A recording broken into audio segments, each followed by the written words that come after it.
여러분, 인공지능이 코드를 대신 짜주는 시대가 왔습니다. 코딩 속도는 비교도 안 되게 빨라졌죠.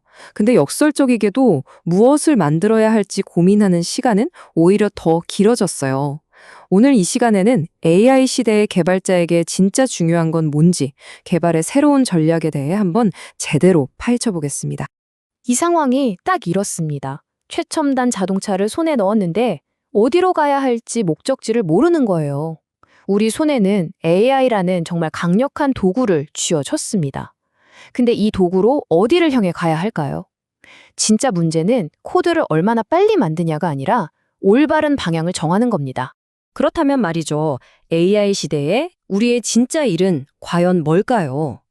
코드 짜는 건 점점 자동화되고 있잖아요. 그러니까 이제 인간의 가치는 기계가 잘하는 영역을 넘어서 인간만이 할 수 있는 창의성과 통찰력, 그러니까 문제를 정의하고 큰 그림을 그리는 능력으로 옮겨가고 있습니다. 바로 이 지점에서 새로운 AI 역설이라는 게 시작됩니다. 코딩 도구가 빨라지면 빨라질수록 그래서 도대체 어떤 문제를 풀어야 하지? 이 질문이 그 어느 때보다 더 중요해졌다는 거죠. 생각해보면 당연해요. 도구가 좋아질수록 그 도구를 쓰는 목적이 더 중요해지는 법이니까요. 마치 망치가 좋아질수록 어디에 못을 박을지 결정하는 게 훨씬 더 중요해지는 것처럼요.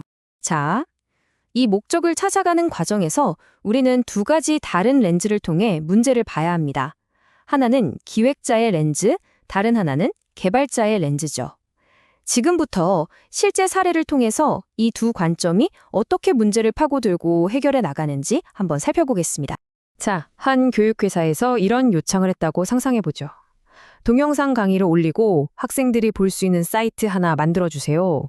아주 흔하고 간단해 보이는 요구사항이죠? 하지만 정말 뛰어난 기획자는 여기서 멈추지 않고 질문을 던집니다. 잠깐만요. 그런데 진짜 문제가 뭘까요? 기획자의 역할은 단순히 시키는 걸 받아 적는 게 아니라 그 표면 아래에 숨어있는 진짜 비즈니스 문제나 사용자 문제를 파고드는 거거든요. 조사를 해봤더니 정말 놀라운 사실이 드러났습니다.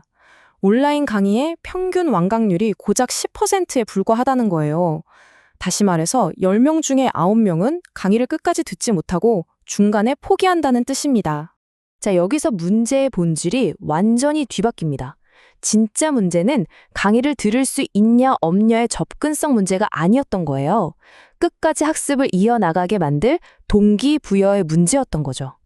그래서 문제 정의가 이렇게 바뀝니다. 단순히 온라인 강의 플랫폼 구축이라는 표면적인 문제에서 학습 완강률을 높이는 시스템 구축이라는 진짜 문제로요. 문제가 이렇게 바뀌면 당연히 해결책의 방향도 완전히 달라질 수밖에 없겠죠. 바로 여기서 두 렌즈의 역할이 명확하게 드러납니다. 기획자는 왜 학생들이 포기할까? 라면서 왜에 집중합니다. 사용자의 필요나 비즈니스 목표 같은 것들이죠. 반면에 개발자는 어떻게 하면 수만 명이 써도 끄떡없는 리마인더 시스템을 만들지? 하면서 기술적인 어떻게를 고민합니다. 기획자가 그린 이상적인 그림과 개발자가 만든 현실적인 설계가 만나야 비로소 진짜 해결책이 나오는 겁니다. 이처럼 AI 시대의 가치 창출은 단순히 코드를 짜는 행위에서 전략적으로 시스템 전체를 구상하는 설계의 영역으로 넘어가고 있습니다. 기획자는 말이죠. 마치 한 편의 연극을 쓰는 극작과 같아요. 사용자의 감정적인 여정을 설계하고 그들의 경험을 하나의 재미있는 이야기로 만들어내는 거죠. 기술적인 구현보다는 전체 스토리의 흐름, 그리고 사용자의 동기부여에 집중하는 역할입니다. 반면에 개발자는 거대한 건물의 설계도를 그리는 건축가와 같습니다. 우리 눈에는 보이지 않지만 시스템의 안정성과 확장성을 결정하는 데이터 흐름이라던가 서버 구조 같은 내부의 뼈대를 튼튼하게 설계하는 역할이죠.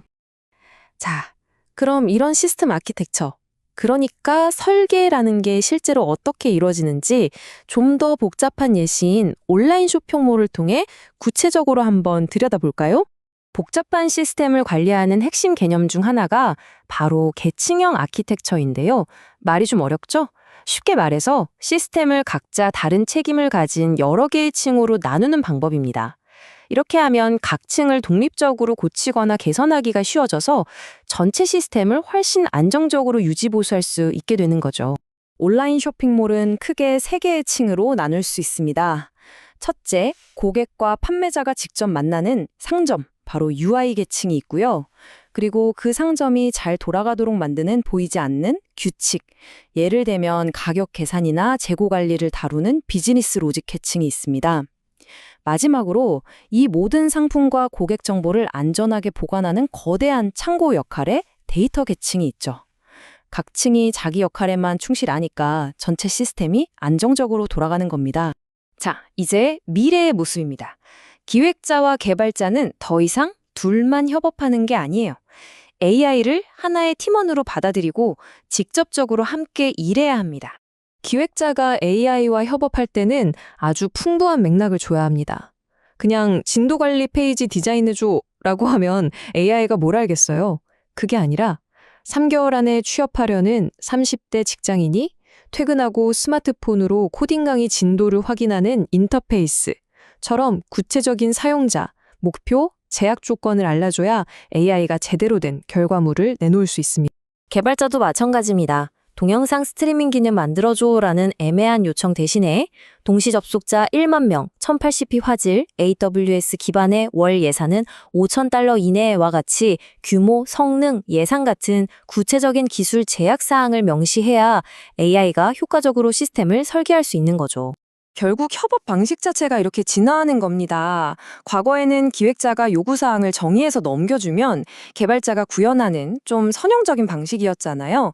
이제 AI 시대에는 기획자와 개발자가 함께 AI에게 맥락을 제공하고 AI가 제안한 설계와 코드를 최종적으로 인간이 검토하고 최적화하는 하나의 통합적인 파트너십으로 바뀌는 겁니다. AI는 코드를 생성할 수 있습니다. 하지만 그 코드로 무엇을 어떻게 만들지 결정하는 이 거대한 설계도는 과연 누가 그려야 할까요? 결국 AI 시대의 핵심 경쟁력은 복잡한 문제를 꿰뚫어보고 명확한 구조로 바꾸는 바로 우리 인간의 전략적인 설계 능력에 달려 있습니다.